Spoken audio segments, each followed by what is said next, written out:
Amlatha Shema Lagashoth, Athal Debari Hathor Hazath, Hachathobain Basapar Hazah, Layara Ath Hasham Hanachbad, Wahanara Hazah Ath Yao Alecha, Wahapala Yao Ath Machathacha.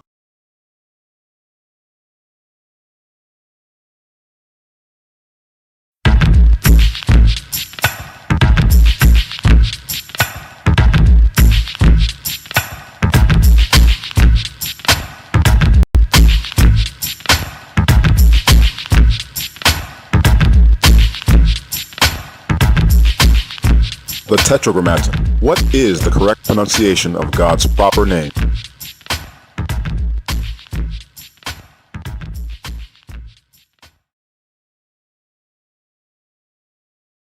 As with the name Masha, some of you are probably wondering, who is this Yahutzachak, and who is this Yahugakhab, and who is this Yahusharal that I keep talking about? These are theophoric names. A theophoric name is simply a personal name which has God's proper name as part of it. Whenever a theophoric name was pronounced, you also heard God's proper name being uttered every single time. The name Abram gave his son, commonly known as Isaac, was because Abram and his wife laughed at the idea that God could make her pregnant at the advanced age of 90. This is found in Genesis 17, verse 17. The part of the name that means laugh is the word Tzachak, spelled with the three letters Tza, Cha, and Ka. The initial letter Yah that prefixes the name is the first letter of God's proper name. It is not the word he, as many ignorantly claim. The name literally means Yahweh laughs, because at the end of the day, it was God who did the laughing when Abram's wife conceived and gave birth to a son, just as he said she would. There is nothing too hard for God to do. Yahutzachak in turn gave his son the name Yahugakhab. Again, this name is made up of two words. The initial letter Yah is the first letter of God's proper name. The second word is the word Gakhab, which means to supplant or to overtake and overpower. In Genesis 25, we read that Yahugakhab came out of the womb grasping the heel of his older fraternal twin brother, Gasho, who was commonly called Esau.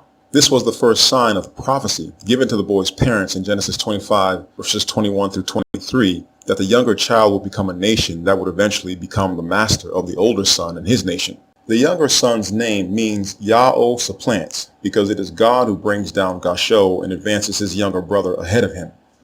Yahugakhab was eventually given a new name. In Genesis 32, we read that he was assaulted by an angel of God, and that he successfully overpowered that angel until the angel hit him in his thigh bone, which threw it out of joint. But that was not enough to force Yahugakhab to let the angel go, and Yahugakhab refused to let him go until he blessed him. So that is what the angel did. He gave him a new name made up of three words, which literally means Prince with the God Yahweh. The initial letter Yah is the first letter of God's name. The second word Shar means prince or ruler, and the final word Al means God. These names were too difficult to pronounce by people who only spoke Greek, and in many cases they are impossible to spell in Greek. But because they also have God's proper name in them, the converts who made the Greek translation of the Hebrew Bible called the LXX in Egypt around 200 BCE Hellenized these names to prevent God's name from being uttered. This superstition, which arose in Egypt among Hellenized Jewish converts, was later taken to the extreme by converts after the destruction of our nation by the Romans in 70 CE. The converts who were now the leaders of the Jewish community by the 2nd century CE prohibited the uttering of God's name. As for the Masoretic or rabbinic forms of these names, they lean heavily towards the Greek versions, but the Canaanite influence is also obvious. The E vowels in Yitzchak and Yisrael are pure Canaanite. These sounds are preserved by the Masoretic Hirik vowel point placed beneath the initial letter called Yod. The letter Ba is softened to V by lenition, which is alien to ancient Hebrew. This is Canaanite. There is no long O vowel in the name Yahugakhab between the last two consonants. But to preserve the Canaanite dialect, the Masoretes placed the Cholam vowel dot over the letter Kaf, so the O vowel is pronounced at this point. The letter Ga, which is commonly called Ayin, is an A vowel in this version of the name Yahugakhab, but it is really a guttural. According to the rule, it is only a vowel marker when it is not the first letter of a Hebrew word. Turning this letter into an A vowel is also refuted by the scarab seals of Yahugakhab Har. This Egyptian pharaoh had the same name as Yahugakhab, and the forearm hieroglyph is used in the Egyptian spelling of his name, where the letter Ga is written in the Hebrew spelling. Egyptologists prefer to pronounce the king's name as Yaku, but this is only an educated guess. There are no vowel letters written in the Egyptian spelling, so we contend that the correct pronunciation of the unwritten vowels in the Egyptian name was Yahugakhab.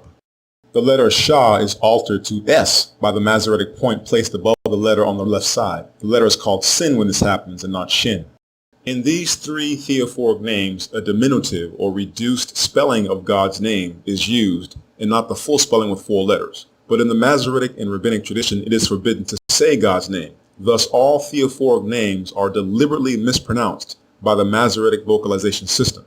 This well-known superstition can be traced back no earlier than the 1st century CE in Egypt by the Hellenistic Jewish convert philosopher named Philo, who wrote that God's name is not to be pronounced. This is not a genuine Hebrew tradition. It is a late Hellenistic distortion of Hebraic customs, but it survives today in Rabbinic Jewish tradition.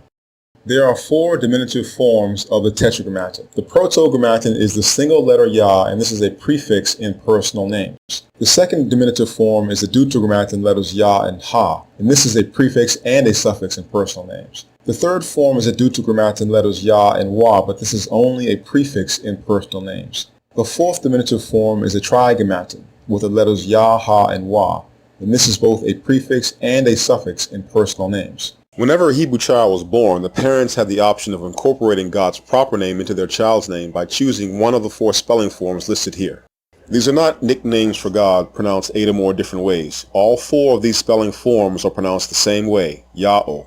Now you're thinking to yourself, how is that possible, especially when the brother has been telling us that the only unwritten vowel in ancient Hebrew is the inherent A vowel. The reason is because this is no ordinary Hebrew word. This is God's proper name, and we are forbidden to alter it into a nickname like Tim for Timothy, or John for Jonathan, or Will for William. God's name is not like our names. We reduce the spelling of his name only when it is part of someone's personal name, and this is done out of respect. We never use the full spelling of God's name in our personal names. There are no such things as Yahoo, Yeho, Yo, and Yah. These are not how we say God's proper name. They are only allusions imposed on ancient Hebrew by the Masoretic vowel pointing system. Now, there are many Hebrew camps who realize the Masoretic vocalizations are not genuine and not correct, so they've come up with their own ways of pronouncing these 4 diminutive forms, such as Yaha, and Yahweh, and Yahweh, and the list goes on and on. But these are all incorrect.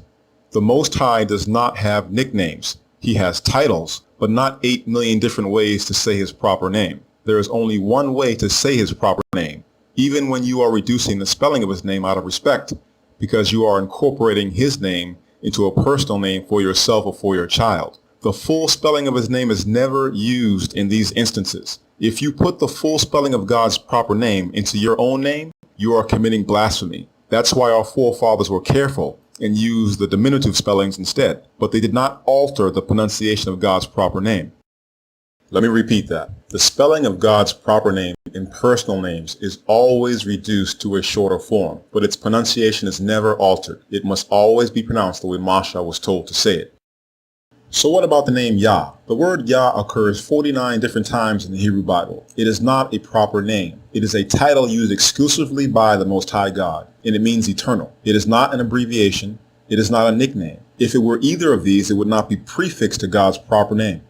To prove this point, let's look at the book of Yeshayahu, which everyone calls Isaiah, chapter 12, verse 2, but in the Hebrew. Hana al Ya'ashoai the apatach, wa al apachad, chegaze wa zamrath, ya ya'o, wa ya'e le la ya'shoai. Behold, God is my salvation. I will trust and not be afraid. For the eternal, Ya'o, is my strength and my song, and has become salvation to me. Therefore, if someone tells you that Yah is another proper name for God, or that it's just an abbreviation of his 4-lettered name, you have to tell them that's false, and then point them to Yeshayahu, who was called Isaiah, chapter 12 and verse 2, and ask them to explain what would be a redundancy if what they were saying is true. Yah is a title and not a proper name, but only the Most High can use this title, just like only one person can have the title POTUS. God has many titles, such as A'eh, which means I will be, and Adonai, which means Lord or Master, and Allah'im, which means God, but he only has one proper name, and that proper name can only be pronounced one way.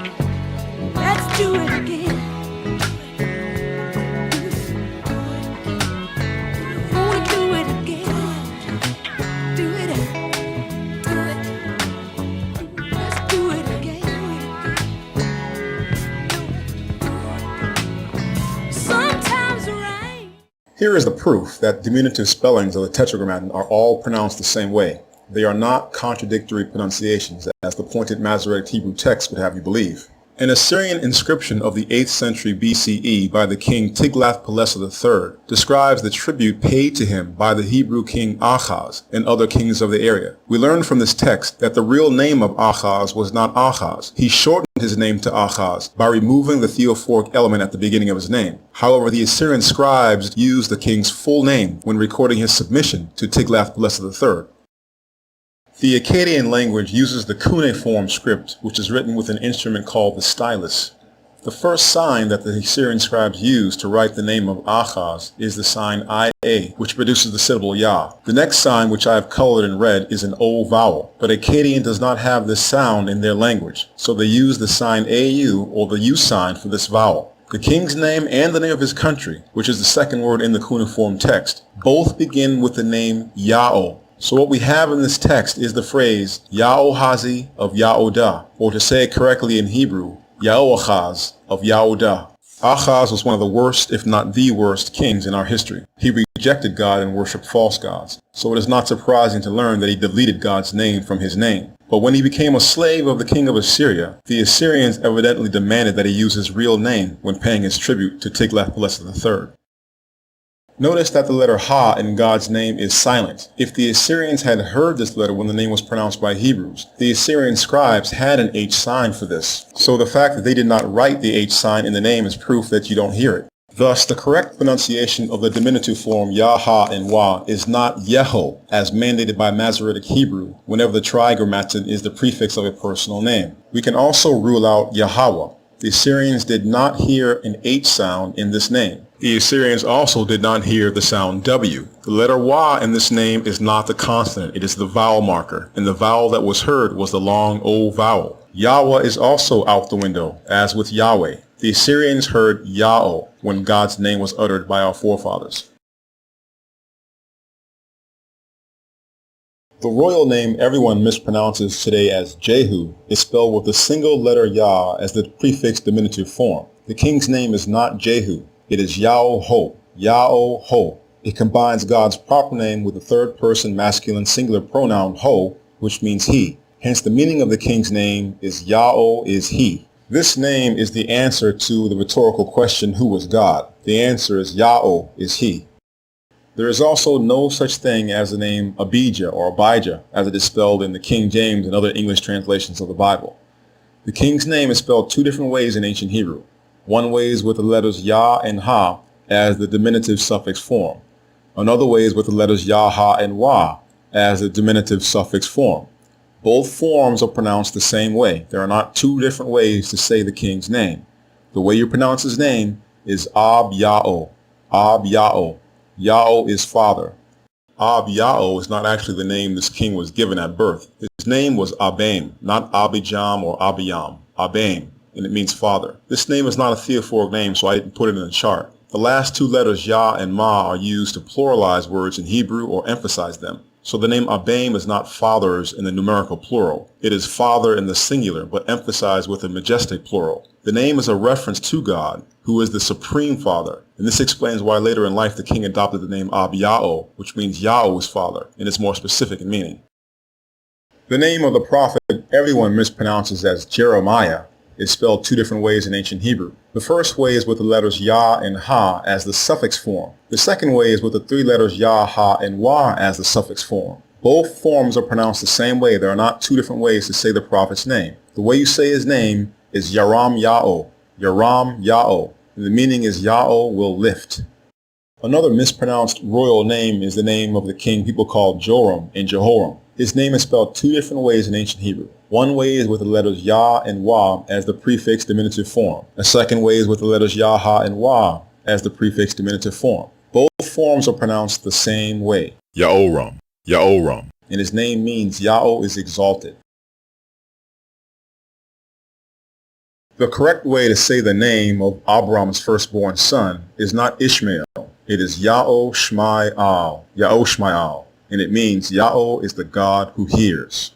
The name that we commonly mispronounce as Judah or Yehuda is spelled two different ways in the ancient Hebrew. The first way is with the two letters Yah and Ha as the prefix. The second way is with the three letters Ya, Ha, and Wa as the prefix. Both of these versions are pronounced the same way, Yaoda, Yaoda, and it means Yao is praised. The name we commonly mispronounce as Joseph or Yosef is also spelled two different ways in ancient Hebrew. The first way is with the three letters Ya, Ha, and Wa as the prefix. The second way is with the two letters Ya and Wa as the prefix. Again, both versions are pronounced the same way, Yaosap, Yaosap, and it means Yahweh added. There is also no such thing as the name Joahaz or Jehoahaz or Jehoahaz. This name is spelled two different ways in ancient Hebrew. One way is with the letters Ya and Wa as the prefix diminutive form. Another way is with the letters Ya, Ha, and Wa as the prefix diminutive form. Both forms are pronounced the same way, Yaoachaz, Yaoachaz, and it means Yao takes. There is no such thing as the name Joab. This name is spelled in Hebrew with the letters Ya and Wa as the prefix diminutive form, but the way you pronounce it is not Joab. It is Yaoab, Yaoab. Yao is father. The name of our great king that everyone mispronounces today as Hezekiah is also spelled more than one way in ancient Hebrew. One way is with the letters Ya and Ha as the suffix form. Another way is with the letters Ya, Ha, and Wa as the suffix form. Both forms are pronounced the same way. There are not two or three different ways to say these forms. The way you pronounce the king's name is Chazak Yao, Chazak Yao, and it means Yao is strong. There is a third way to spell the king's name, and that is with the letters Ya, Ha, and Wa as the diminutive suffix form, but also his name is prefixed with the letter Ya. This letter Ya is turning the word chazak, which means strong, into a verb in the future tense. So what the king's name means in this case is Yao will be strong, and the way you pronounce it is Yachazak Yao, Yachazak Yao, Yao will be strong. The name almost everyone mispronounces today as Jesus, or Yeshua, or Yehoshua, or Joshua, or Yahawashai, and the list goes on, is also spelled two different ways in ancient Hebrew. One way is with the single letter Ya as the prefix. Another way is with the three letters Ya, Ha, and Wa as the prefix. Now the first version is not pronounced Yeshua. It is pronounced Yao-Shoai, Yao-Shoai, and it means Yao is salvation. The second version is not pronounced Yehoshua or Joshua. It is pronounced Yaoshai, Yaoshai, and it also means Yao is salvation. The root verb in both versions of the name is Yashai, and it is spelled with the three letters Ya, Sha, and Ga. The letter Ga is the long I vowel here and not the guttural consonant because it is not the first letter of the word. So we pronounce the verb as Yashai. This verb is also the first part of Isaiah's name, so we pronounce his name as Yashai Yao, which means Yao saves, because the verb Yashai means to save. Now you can change the verb into the noun salvation, and the way we do that in Hebrew is by inserting the letter Wa between the last two letters of the root verb. When we add the letter Wa, the pronunciation changes to Yah-Shoai. This is how you say the noun salvation. We need to make this point very clear. The noun salvation is not a proper name. The word Yahshua or Yeshua, as is mispronounced, cannot be a personal name unless the person is suffering from delusions of grandeur. Only the Most High God is salvation. So when you see this word and it is actually being used as a personal name, it is not pronounced Yahshua. It is pronounced Yao-Shoai, and the person who is salvation is immediately identified by name. Yao is salvation. The initial letter Yah then becomes the proto-grammaton prefix, and we do not pronounce diminutive forms of the tetragrammaton according to their spelling. Whenever a diminutive form appears in a personal name, we pronounce God's name correctly. We do not alter it into a nickname.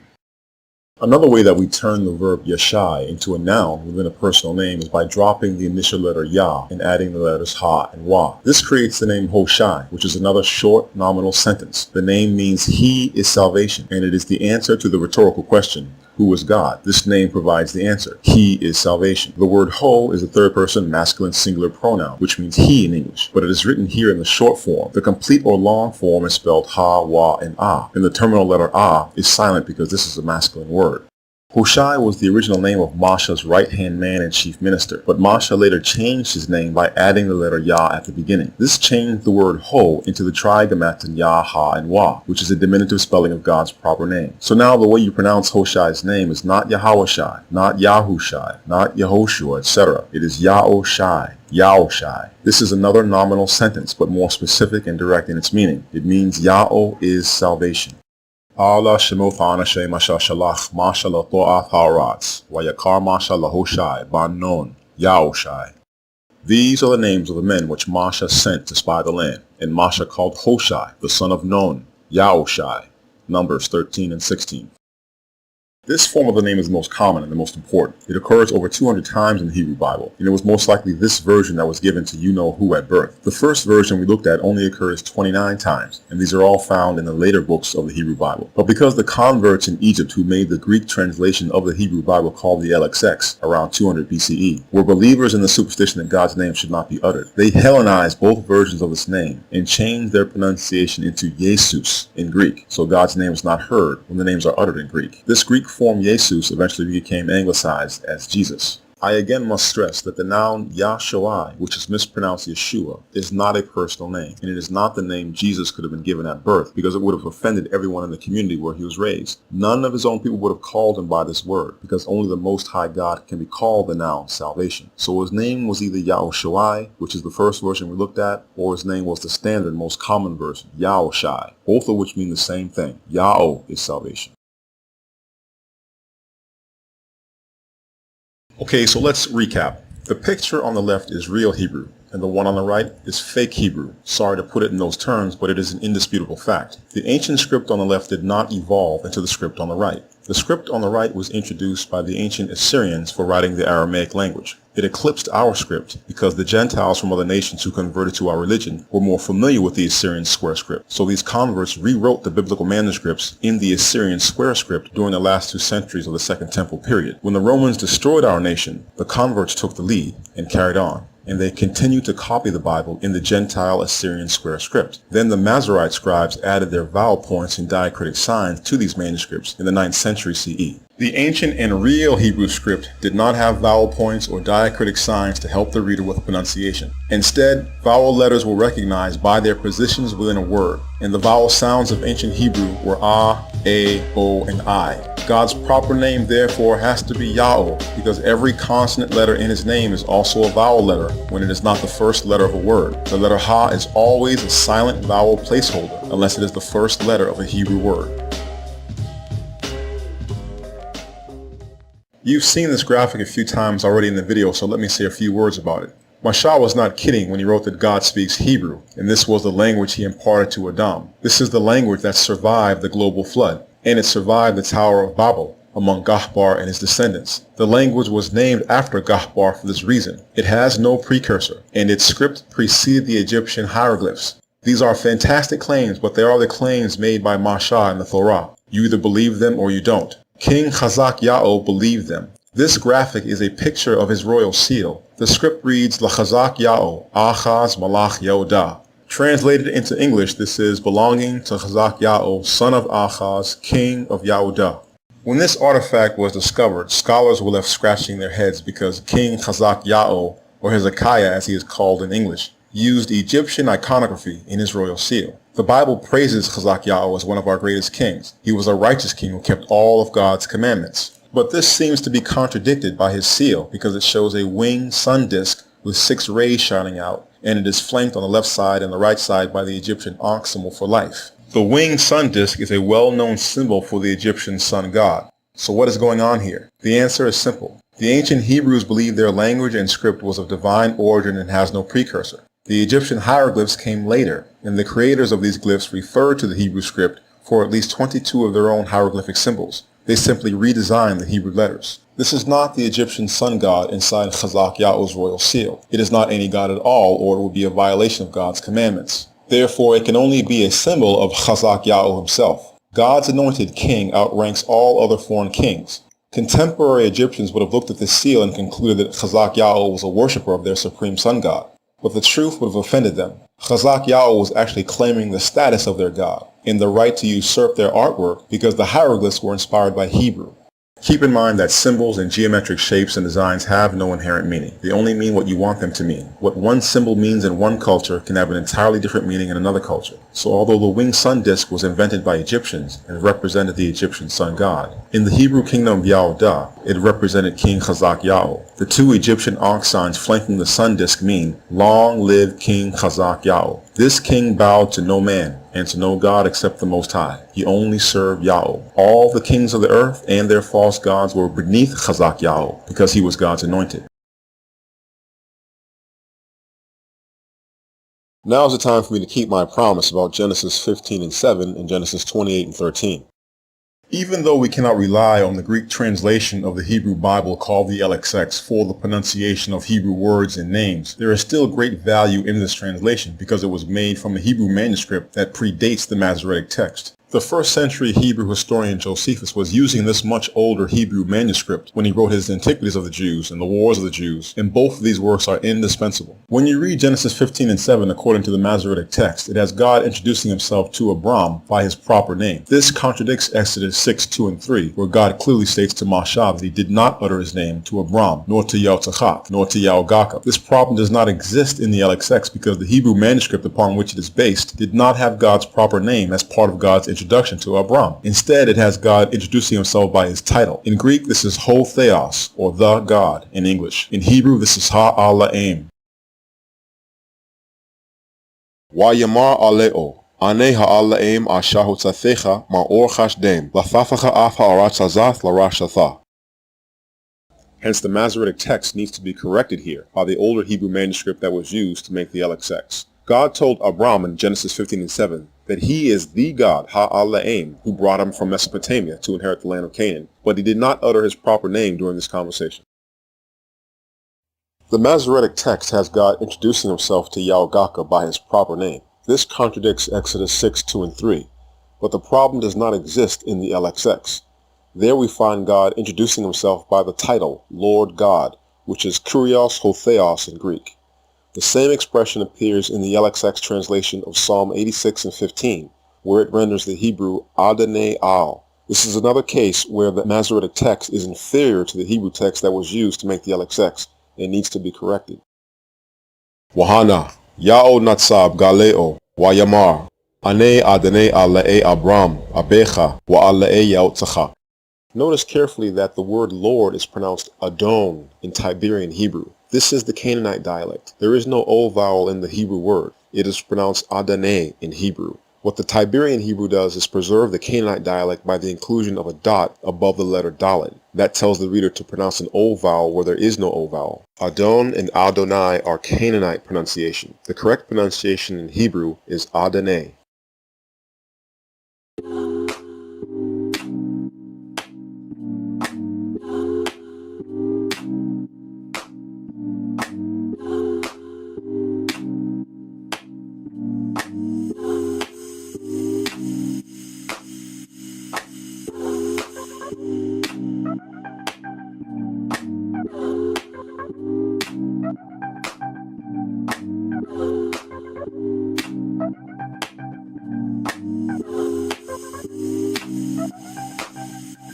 Pharaoh Amenhotep III was king of the Egyptian New Kingdom 133 years after Mashah led our people out of Egypt in the Exodus. But why is this relevant to the discussion? It's relevant because Amenhotep III commissioned an inscription to be made in one of his temples in the Sudan region. And in this monument, the proper name of God is recorded in hieroglyphic text. In other words, Amenhotep III had this inscription made not that long after God told Mashah how his proper name is supposed to be pronounced. And some of those second-generation Hebrews who left Egypt in the Exodus were living at this time. This means Amenhotep III's inscription is a witness to how these second-generation Exodus Hebrews were pronouncing God's proper name.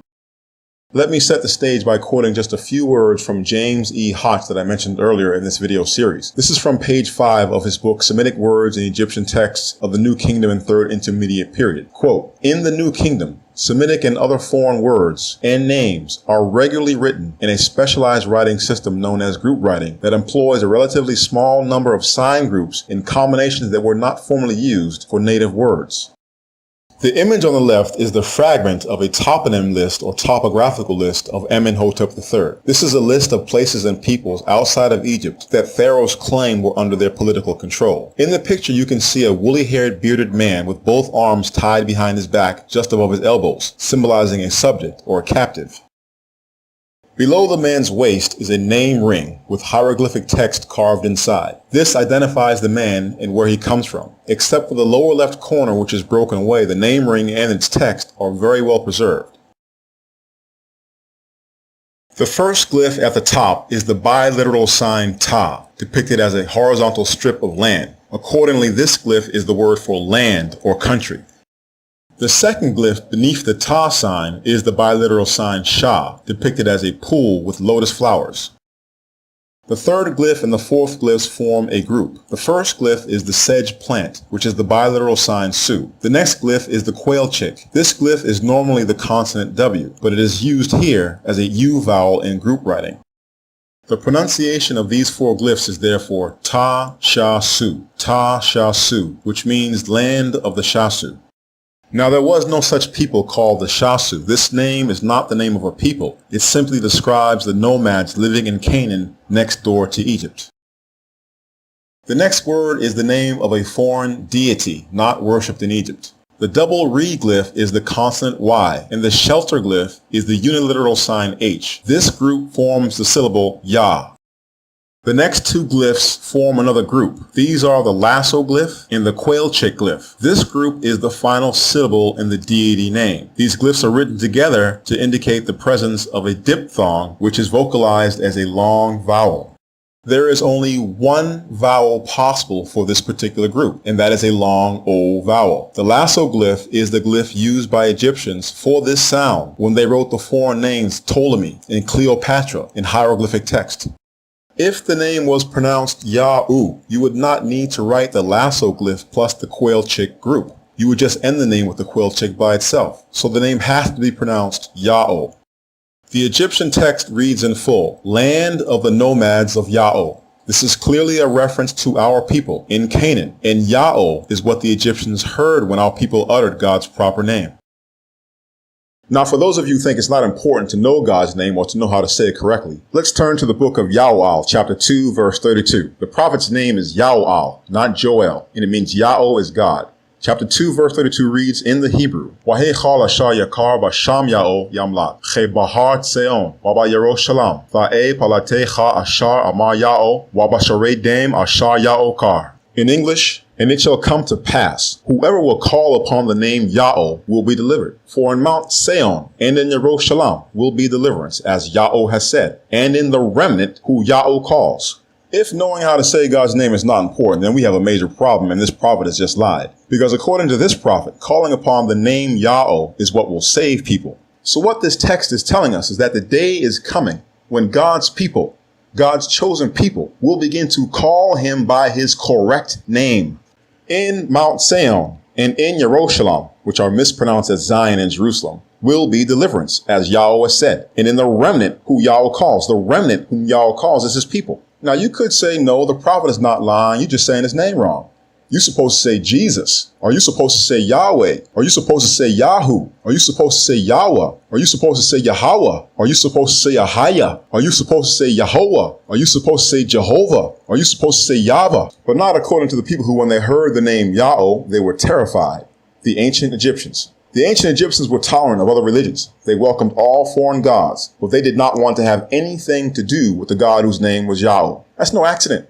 All gods were worshipped in Egypt but this God. That's because Masha called on that name to destroy them for refusing to let us go. The name Ya'o was feared in Egypt. And Amenhotep III and every other native Egyptian, they knew how to say this name. The people who learned from experience in the hard way that Ya'o is not a God to be messed with, those people, those same people have basically left us a tape recording of what his name sounds like when it is pronounced. That is the witness that God has left for himself in the Egyptian record. Even the Egyptian inscriptions tell you how to say his name. Ask Amenhotep III who is Yahweh, or who is Yahweh, or who is Yahuwah, or who is Yahweh, or who is Jehovah. You have no idea who you're talking about and look at you like you have three heads. But ask him who is Ya'o, and you can hear a pin drop, dead silence. No temples in Egypt for this god, unlike all other foreign gods. No equating this god with any of the native gods, as was commonplace with non-Egyptian gods in Egypt. No discussion about this god in the Egyptian religious texts. Nothing but an empty claim made by Amenhotep III that he was the ruler of the land of Canaan, that the people of Ya'o were now taking over. And there was nothing he could do about it. His son and royal successor, Amenhotep IV, or Enkinnatan as he later changed his name, was so afraid of this god that when the Canaanites begged him repeatedly to send troops to fight the Hebrews who were gobbling up all the land of Canaan, he ignored their cries and left them to their fate. Sorry, can't help you. I wish you the best of luck, but you're on your own. Because the last pharaoh who tried to put his hands on the people of Ya'o, he's still at the bottom of the Red Sea. I'm not going to the bottom of the Red Sea. This is the truth about our history and our heritage. These so-called European scholars don't want you to know.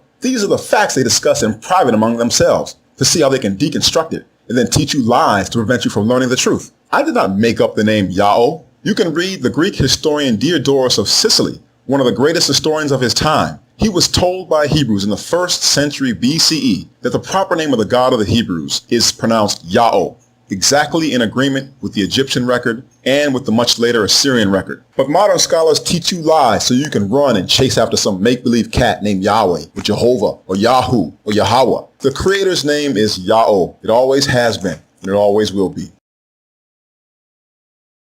Now let's turn to the book of Zechariah, mispronounced as Zechariah, chapter 14 and verse 9. Wa'e Yahweh lamalach gal chal ha'aretz, bayom ha'ho ya'e Yahweh echad, wa shamo echad. And it shall happen that Yahweh will be king over all the earth. In that day there will be one Yahweh, and his name one. Now the English version puts the word Lord in the place of God's proper name, so you have to go to the Hebrew text to see what is really being said. But ever read this verse and ask yourself, why does the prophet say that God's proper name will one day be one? Isn't it one today? The answer is no. You can count more than 20 different ways that people have come up with how to say his proper name. And the prophet knew that was going to happen. Now let's go over to the book of Zaphaniah, mispronounced as Zephaniah, chapter 3 and verse 9. Che'azapach al gamem shapa barora, l'char chalam basham yao lagabado shacham achad. For then I will return to the people the pure language, that all may call on the name Yahweh to serve him with one accord. Shapa Borora, Shapa Borora, the pure language. There is only one pure language, and that is the holy language you've been hearing me speak throughout this video. It is not a living language today, because one of the curses God put on his people for breaking his laws was that they would lose their language and speak the languages of the Gentiles. He took his holy language and his holy name out of our mouths as punishment. But as we approach the day when he will rule over this earth, he promised to restore the knowledge of his name and his pure language back to his people, who were dispersed beyond the rivers of Ethiopia and then shipped off to the Americas as slaves during the transatlantic slave trade. This is the trigger that will usher in the new age and the return of the Mashiach, Yahushai ben Yahusau. The restoration of the name of the Most High begins in the far east, according to Revelation chapter 7. The seal of God written on the foreheads of 144,000 select children of Yahusharal is not a tattoo. It is God's proper name in their minds and hearts.